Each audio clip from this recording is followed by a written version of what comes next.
अदन की शुरुआत माइनस सृष्टि की पहली कहानी। जब आकाश और पृथ्वी नए नए बने थे तब धरती शांत और सूनी थी।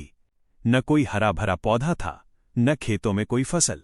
आसमान से वर्षा नहीं होती थी और धरती पर खेती करने के लिए कोई मनुष्य भी नहीं था।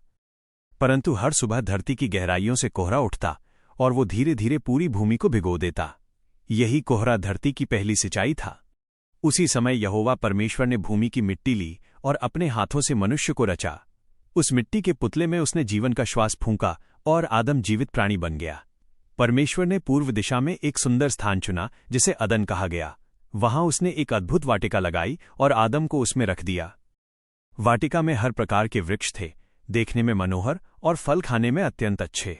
वाटिका के बीच में जीवन का वृक्ष था और भले बुरे के ज्ञान का वृक्ष भी। अदन से एक महानदी निकली जो आगे चलकर 4 धाराओं में बट गई, पीशोन, गीहोन, हिद्देकेल और फरात। उनके किनारे समृद्ध देश बसे थे जहां शुद्ध सोना, मोती और कीमती पत्थर मिलते थे। परमेश्वर ने आदम को आज्ञा दी, तू वाटिका के सब वृक्षों का फल खा सकता है, पर भले बुरे के ज्ञान के वृक्ष का फल न खाना, क्योंकि जिस दिन तू उसे खाएगा अवश्य मर जाएगा। आदम वाटिका में काम करता, उसकी रक्षा करता, पर फिर भी कुछ अधूरा था। तब यहोवा परमेश्वर ने कहा, मनुष्य का अकेला रहना अच्छा नहीं। उसने पशु और पक्षी बनाए और आदम के पास लाया। आदम ने हर जीव को नाम दिया, पर उनमें से कोई भी ऐसा न था जो उसके हृदय से मेल खाता।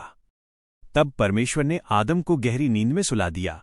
उसकी एक पसली लेकर उससे एक नारी को रचा।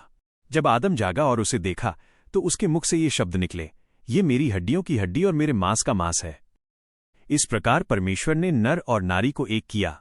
वे दोनों एक तन बने, निर्दोष, नंगे और लज्जा से रहित, क्योंकि पाप अभी संसार में नहीं आया था।